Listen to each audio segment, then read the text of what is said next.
کبھی آپ نے محسوس کیا ہے کہ گھر میں بنا کسی وجہ کے ہر طرف لڑائی ہوتی رہتی ہے؟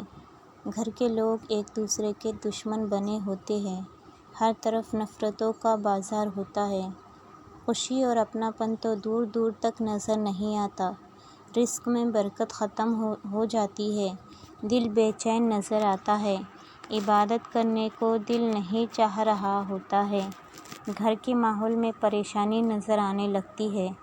آج ہم جانیں گے کہ روزمرہ کی زندگی کے مسئلوں کے ساتھ ساتھ گھر سے نگیٹو انرجی کو کیسے ختم کریں، اور وہ کون سے کام ہیں جس کے کرنے سے اللہ کی رحمت اور سکون کو گھر میں لایا جا سکتا ہے۔ السلام علیکم ورحمۃ اللہ وبرکاتہ۔ جس طرح اگر ہم گھر میں رکھی ہوئی چیزوں کو صاف کرنا چھوڑ دیں اور اس کی دیکھ بھال اچھے سے نہ کریں، جھاڑو پوچھا نہ لگائیں تو گھر دیکھنے میں بے نور ہو جاتا ہے اور اس کو دیکھ کر بے چینی محسوس ہونے لگتی ہے، گھر کاٹنے کو دوڑتا ہے۔ یہ کس وجہ سے ہوتا ہے؟ گھر میں جھاڑو نہ لگانے سے، صاف صفائی نہ کرنے کی وجہ سے، جس سے اس کے اوپر دھول گرد و غبار بیٹھ جانے کی وجہ سے۔ بالکل اسی طرح ہمارا دل بھی اسی گھر کی طرح ہے۔ جب یہ دل اللہ کی یاد سے غافل ہو جاتا ہے، اس کا ذکر نہیں کرتا،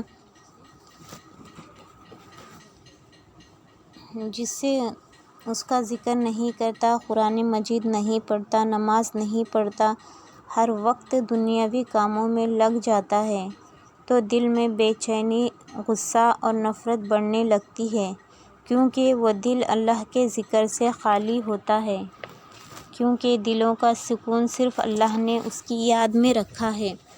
سوچیے، ایک گھر ہے جس میں دن کی شروعات فجر کی نماز سے ہو، اور اس گھر میں فجر کی نماز کے بعد قرآن کی تلاوت ہو، وہاں کتنا پرسکون ماحول ہوتا ہے، ہر طرف صرف اللہ کا ذکر۔ اور ایک گھر ایسا ہوتا ہے جس میں دن کی شروعات صرف موبائل، ٹی وی، گانے بجانے سے ہوتی ہے، وہاں کا ماحول کیسا ہوتا ہوگا؟ بس وہاں کے ماحول میں شیطان خوش نظر آتا ہے۔ ہمیشہ کوشش کریں ہمارے دن کی شروعات صرف اللہ کی یاد سے ہو۔ اس ویڈیو میں ہم جانیں گے کہ گھر کا ماحول سکون والا کیسے بنائیں۔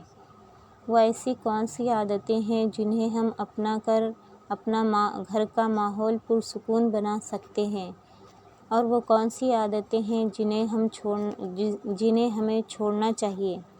تو ویڈیو کو آخر تک ضرور دیکھیے، کیونکہ آخر میں آپ کو ایسے کچھ پوائنٹس بتاؤں گی جن پر عمل کر کے آپ گھر سے نگیٹو انرجی ختم کر سکتے ہیں، جس سے آپ کو آپ کے گھر کے ماحول میں بڑا فرق نظر آئے گا۔ ہم ہر روز اپنا موبائل چارج کرتے ہیں، اگر 2 دن چارج نہ ہو تو بیٹری ختم ہو جاتی ہے۔ اس کا مطلب یہ نہیں کہ موبائل خراب ہے، صرف بیٹری چارج نہیں ہوئی ہے۔ بالکل اسی طرح ہمارا دل بھی بیٹری کی طرح ہے، اسے چارج کرنا پڑتا ہے، نماز سے، دعا سے، استغفار سے۔ یہ وہ چیزیں ہیں جن سے ہمارا دل چارج ہوتا ہے۔ یہ چیزیں اگر ہم نہ کریں تو بے چینی بڑھنے لگتی ہے۔ اگر نماز چھوٹ جائے، قرآن کی تلاوت نہ ہو، دعا نہ کی جائے تو دھیرے دھیرے گھر کا ماحول بگڑنے لگتا ہے اور گھر میں نگیٹو انرجی آ جاتی ہے۔ ایک آدمی کا غصہ پورے گھر کے ماحول کو خراب کرتا ہے۔ اس لیے رسول اللہ صلی اللہ علیہ وسلم نے فرمایا، غصے پر قابو پانے کی تلقین دی۔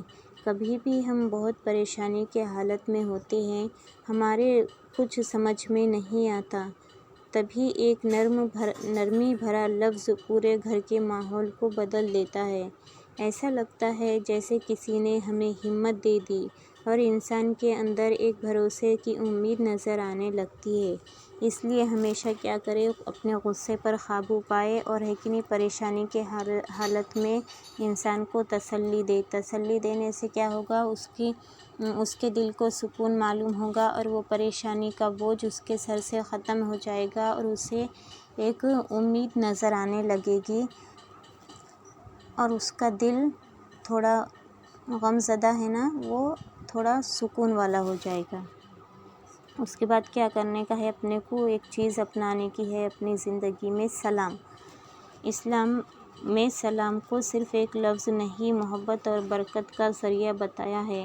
جب ہم گھر میں داخل ہوتے ہیں اور زور سے کہتے ہیں السلام علیکم، چہرے پر مسکراہٹ ہوتی ہے، دعا ہوتی ہے، محبت ہوتی ہے۔ آپ خود سوچئے گھر میں کیسا سکون ہوگا۔ اس لیے گھر میں داخل ہوتے وقت بلند آواز سے السلام علیکم کہا کریں۔ پہلی چیز تو میں نے آپ کو اس ویڈیو میں بتا دی کہ غصہ نہیں کرنا چاہیے۔ غصے سے کیا ہوتا، اپنے گھر کے ماحول بگڑ جاتا، سب لوگوں کے دل میں نفرت ہونے لگتی۔ اور دوسری چیز کیا ہے، نرمی بھرا لفظ۔